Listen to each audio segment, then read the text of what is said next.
And welcome to a very special EWTN Bookmark. I am Doug Keck, your host. Our very special guest, the past Supreme Knight, Carl Anderson. We'll talk to him about his latest work, These Liberties We Hold Sacred, Essays on Faith and Citizenship in the 21st Century, published by Square One Publishers, available through the EWTN Religious Catalog, EWTNRC.com. And a very nice welcome to you, past Supreme Knight Carl Anderson. Thank you so much for joining us. Well, thank you for the invitation. It's always great to be with you, Doug. Now, this is another book you've put out recently. How many books have you actually written over the years? Well, let's see. This is my third, and then I co-authored two others and edited two others. So I guess I'm up to about 7 these days. Okay. Now, this particular book is a series of essays and speeches having to do over the years while you were serving as Supreme Knight, correct? Yes, that's right. Yeah. So I took some of what I thought were more important speeches in various areas around the theme of religious liberty to bring them together into the, current discourse that's going on in the country today. Right. You mentioned in the beginning, in the acknowledgments, a couple of things I wanted. For 4 years, I had the privilege of serving as a member of the White House staff of President Ronald Reagan. How did that prepare you for your work with the Knights and even to your work in dealing with really a focus on, in some ways, religious liberty here in the United States and basically globally, especially for Christians who are under oppression? Well, working in the White House with President Reagan was really formative in the sense that even during his time, pro-life and religious liberty were two great issues that we were working on. I had the privilege of helping to develop the Mexico City policy. Mm-hmm. I worked on the confirmation of Antonin Scalia to the Supreme Court. I also worked on the diplomatic recognition of the Vatican and our mm-hmm. first formal ambassador to the Vatican. Mm-hmm. So those ways were really engaged in the great faith and culture issues of the 1980s, mm-hmm. and that kind of prepared me for how to engage government as an organization, the head of an organization. So I think I learned a lot from President mm-hmm. Reagan. Also learned how to be committed to principle and to have a certain amount of flexibility at the same time. I mean, there was always sort of a criticism of President Reagan that he had a simplistic view of government, mm-hmm. but when you compared what that meant in terms of the effectiveness of the White House, we all knew what President Reagan's philosophy was. The question was, how do we implement it? How do we get there? And so it made working for him, in that sense, very easy, as opposed to a president who is constantly re-examining what his position should be. Right. In the beginning of the introduction, you have a quote here from Thomas Jefferson. Can the liberties of a nation be thought secure when we have removed their only firm basis, a conviction in the minds of the people that these liberties are the gifts of God? You go on to say, has the American experiment failed to such an extent that it needs to be radically reconstituted? What say you? Well, that was the whole theme of the book and the title of the book. I originally wanted These Liberties, and then directly quoting Thomas Jefferson. Mm-hmm. Of course, Jefferson is the one that the secularists today always quote. But you see, he was a man who believed in the natural law. He believed that our rights are not the gift of government, they are gifts of the Creator, mm-hmm. and therefore inalienable. And that is the foundation that led to the American War of Independence, led to the Declaration of Independence, the Constitution, and has led us through most of our history and what has made American exceptionalism so exceptional. Mm-hmm. And today we see a retreating from that, kind of a cancel culture of the religious heritage, and I would say the natural mm-hmm. law heritage and inherent rights, and we see it so often in the current debate on religious liberty. Mm-hmm. Throughout the many essays and the speeches you gave, one of the things you really harken back to is the history, the founding, etc. But isn't the problem we have today is the lack of understanding of history of so many people today in the United States? Certainly true, and one of the one of my essays, which is actually my speech to the National Catholic Prayer Breakfast, where I talked about the Martin Luther King Memorial in Washington, D.C. I think there are 16 quotes of Dr. King on that memorial, and none reference God. Now, you have to look pretty hard in the speeches of Martin Luther King to find something that doesn't have the Creator. Can't say free at last, thank God Almighty we're free at last. Can't use that one. There's so many ways in which we have been erasing the religious heritage from our country. It's what Alexander Solzhenitsyn called the amputation of the national memory. And when you do that, you destroy the unity of the nation. You destroy the national identity. And I think that's part of the reason why we see so much division, violence in the country, that those underlying values and principles are being eroded, and intentionally so in many cases. Well, you make the point that, in fact, you say that we should demand the fulfillment of the promises made in the Declaration of Independence and Constitution, and that doing so from a religious basis is not only appropriate but wholly consistent with the original vision of American founding. And that's where you get to the stickler point with a lot of these secularists, which is they say, well, I'm all for looking back at the Constitution, but there's a separation of church and state. Isn't that what Jefferson said? In fact, you started your book off basically quoting him. Well, Jefferson said that, but he didn't write it into the Declaration of Independence, and he didn't write it into the Constitution. In fact, we ought to ask ourselves, why is the free exercise of religion the first right articulated in our Bill of Rights? Before freedom of the press, before freedom of speech, before freedom of assembly, to the right to petition your government, the right against self-incrimination, on and on and on. Religious liberty is the first right, and that's because the framers of the Constitution understood that it is the ultimate and most important questions that any human being can address. And so they wanted to safeguard that and protect it. And we turn away from that at our peril, because Jefferson was right. It is the only firm foundation for all the other liberties we enjoy.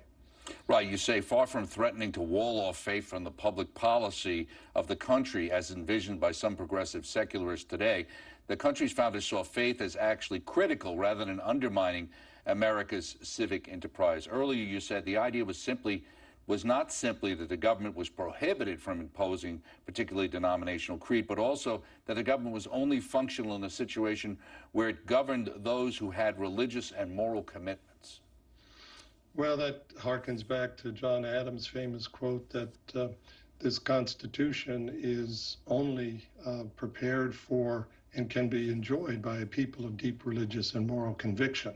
So that's part of the very DNA of American heritage and experience. And I think, my experience at the Knights of Columbus with Father McGivney, very important in his approach and the Knights of Columbus approach and Catholic approach in the 19th century, when we came in as an immigrant people, facing great prejudice and bigotry.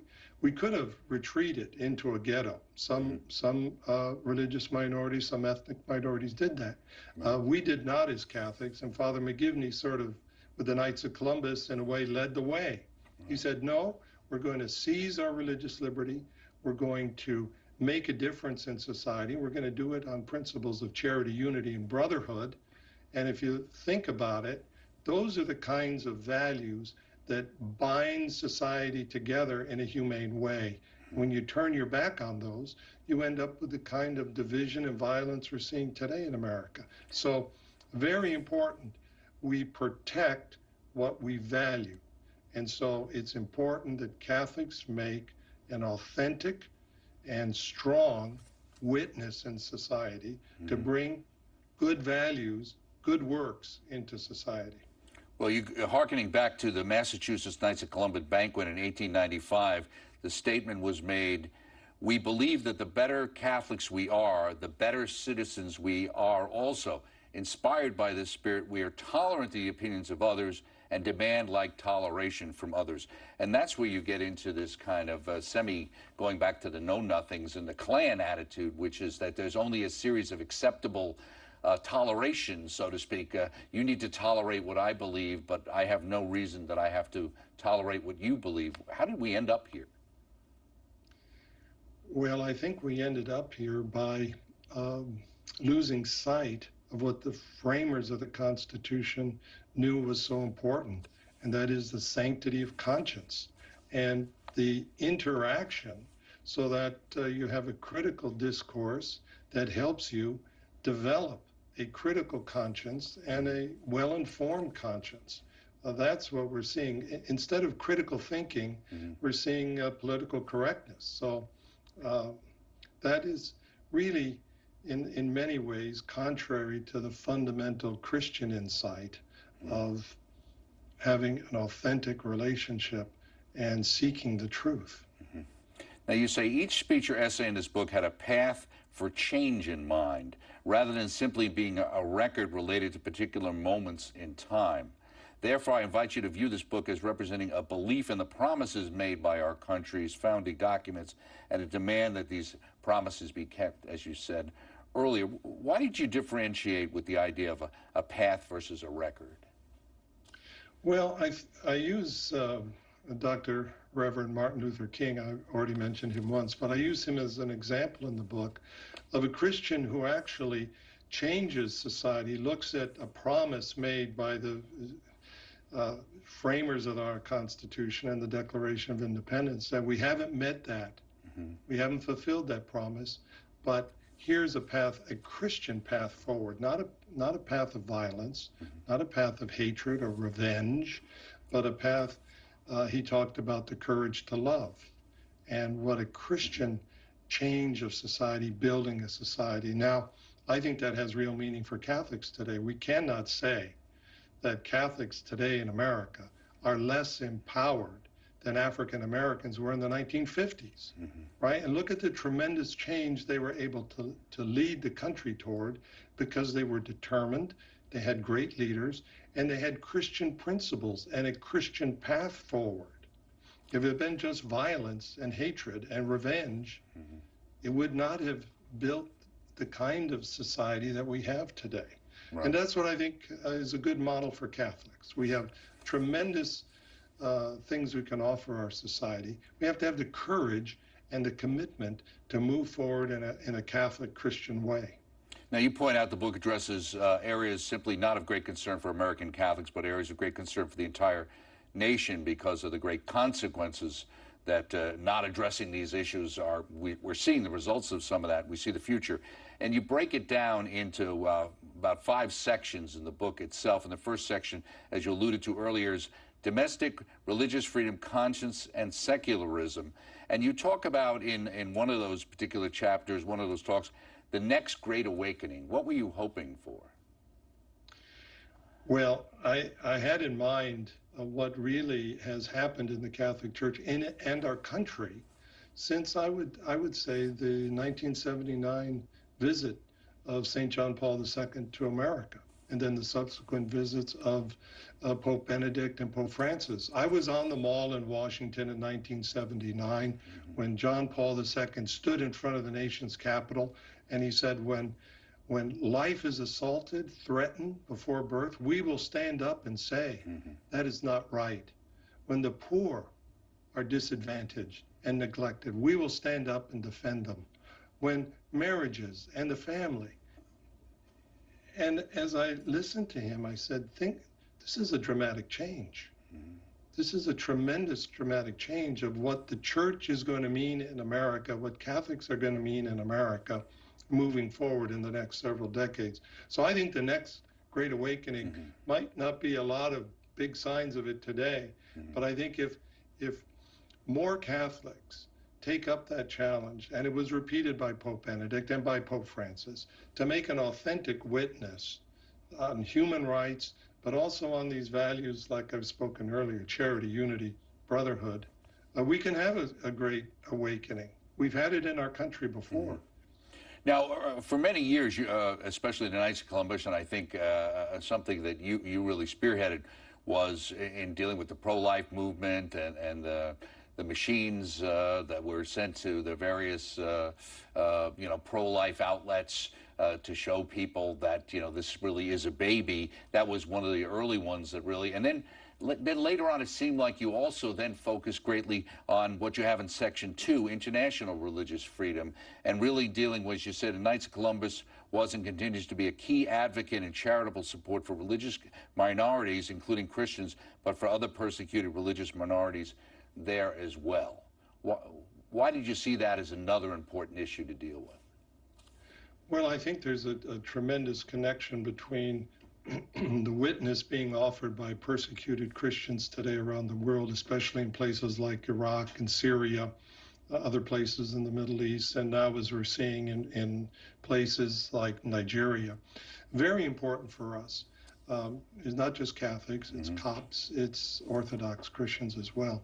Very important for us because they live really on a periphery where tomorrow there could be another attempted genocide or a terrorist act against them. And yet they have a profound sense of discipleship and sense of witness. And I think whatever material aid we can provide them, we should continue to provide them, do more. And what they give us is the tremendous value of their witness and an authentic Christianity that is humble, but nonetheless strong. And that's so very important today. Right, and those were sonogram machines that I was thinking of. Section 3, respect for life, which also goes into that, but near the end of that you say yourself that the section ends with a discussion of suffering, a factor that contributes to how the quote-unquote throwaway culture defends abortion as a necessity, along with euthanasia, the maltreatment of the elderly, the people with disabilities, and even suicide. And here we are in the COVID period. We look at what happened in the nursing homes. Talk about throwaway culture and the high amount of suicides that happened during the same period. Well, we cannot reject the fundamental insights and the fundamental revelation of Christianity, of the great sanctity of each human being, and not expect that to have dramatic consequences in things like in areas like the treatment of the elderly in nursing homes during the COVID pandemic. What we decided with the ultrasound machines, and now we have close to 1,500 of them. They probably save 1 or 2 lives a year, a week. And therefore, we're probably saving here 100,000 babies from abortion a year through this one program. So I'm sure we saved 1 million so far. And I can't tell you how moving it is to encounter a young mother who says, when I found out I was pregnant, I thought my life had ended. I thought my life had ended and I had no option but abortion. And then I saw my baby, and she'll hold up her baby now and say, this is the best thing that's happened in my life. So you see the gift that is, and to help people see the reality of what is actually being done. And that's maybe one of the worst parts of the 50 years of abortion, has been the repeated lies about what abortion really is. And so we helped overcome that by showing women the truth. And I think one of the things too that the Catholic Church has a great insight to is how suffering can be used, and how it can be offered up, and also how the suffering, when you're going through it as the caretaker, you're being pruned yourself. This is part of the equation. This is part of that suffering aspect, is how you then become a better person. And a lot of families, myself, having a child with some disabilities, which sounds on the surface like a major problem, and it's not that it's not a lot of work, and it doesn't bring some suffering, but the joy is immense. Well, I think it was Pope Benedict who said the world offers you comfort, but you're called to greatness.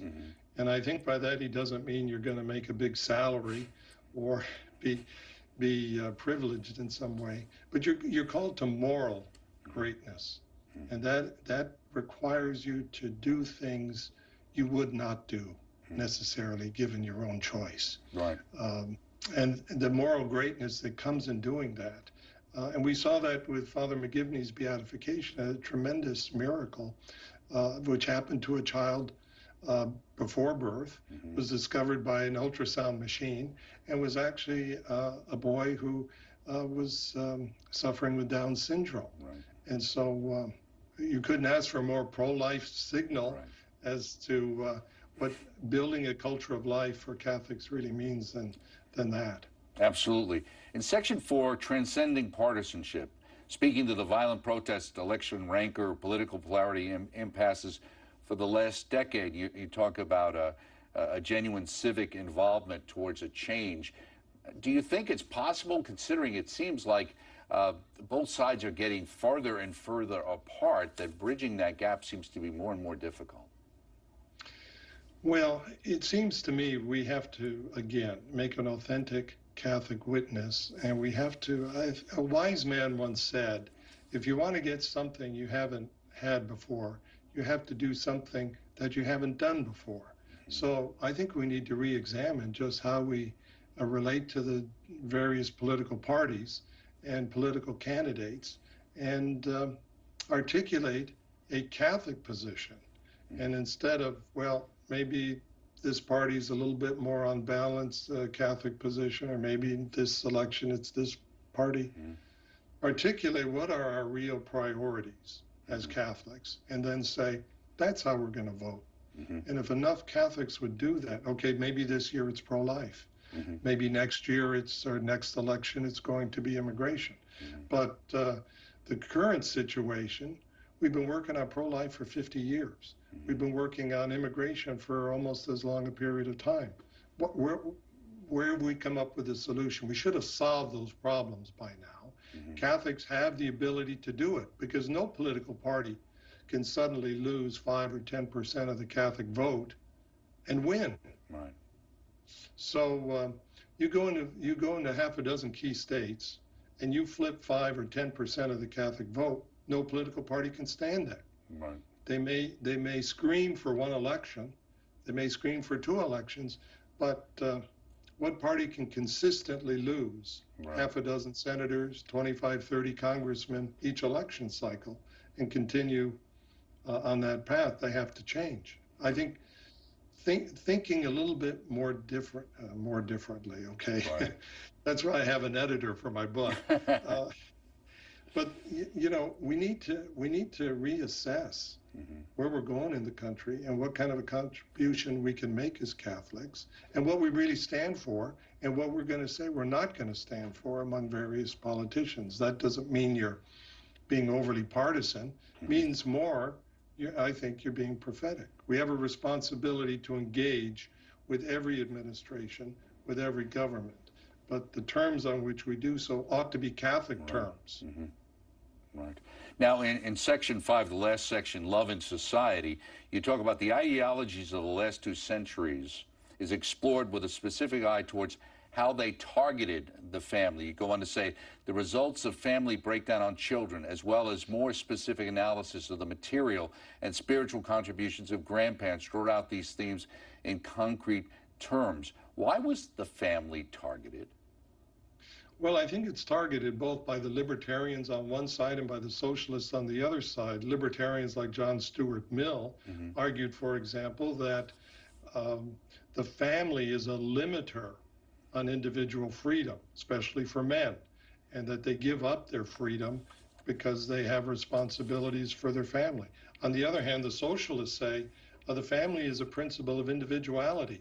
And so if we're going to build the new socialist person, we can't have the individual families giving people independent genetics, environment, heredity, and moral upbringing. So it gets attacked from both sides. And the beauty of the Church's teaching is it posits the family, the individual, with all his unrepeatable individuality, but explains how to fulfill that individuality. It requires a community, a communion of persons, which reflects the Trinity, of course, within the family, husband, wife, and children. Right. You say, after calling into question whether liberties could survive, this had to do with Jefferson, in the minds of the people, they were seen as anything but gifts from God. Jefferson noted, Indeed, I tremble for my country when I reflect that God is just and that his justice cannot sleep forever. And you go on to say, the justice he feared was justice meted out in the absence of a proper understanding of the role of God in providing a foundation for these rights. And that's where we see the problem of this, pulling this separation away, and the kind of justice, quote unquote, becomes incredible injustice. Well, I think the framers understood the important relationship between faith and culture. They did not see that as a legal issue. They saw as a legal issue church and state, but they were very committed to the values that faith brings to our culture. We talk about politics as the art of the possible. What determines what is possible? The culture, the values that the culture has. And so this is where we used to speak quite frequently in the Catholic community about the evangelization of culture. I think too often we've given up on that, but how we bring our values, our faith perspective into the culture is extremely important. And I think the founders realize that, and more of us need to do so today. Just before we go, in the beginning of the book, during your acknowledgments, one of them you mentioned is Andrew Walther. And I wanted to give you a chance to maybe talk a little bit about him. Obviously, he came to be the president of EWTN News and had an untimely death. I just figured maybe to close out, you want to mention a little bit about him. Well, Andrew Walther was a very close associate to me, helped me on a great many projects at the Knights of Columbus, international religious liberty, persecuted Christians being one. I was very sad to see him leave the Knights of Columbus, but very happy that he was moving on to EWTN, because as important as what he did with the Knights, EWTN has a tremendous role to play and responsibility in what we've been talking about, faith and culture. So we sorely miss Andrew, and we just remain united in prayer, and I know he's praying for us. Amen. Well, thank you so much for your time, past Supreme Knight Carl Anderson. Your book, These Liberties We Hold Sacred, Essays on Faith and Citizenship in the 21st Century.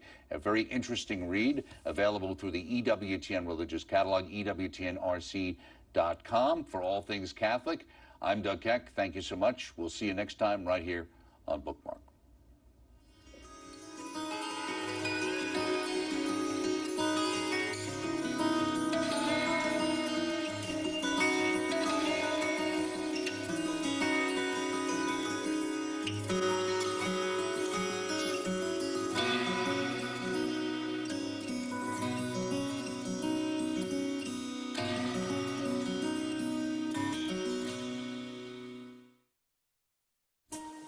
The book just discussed is available through the EWTN Religious Catalog website. To order your copy, log on to www.ewtn.com/catalog.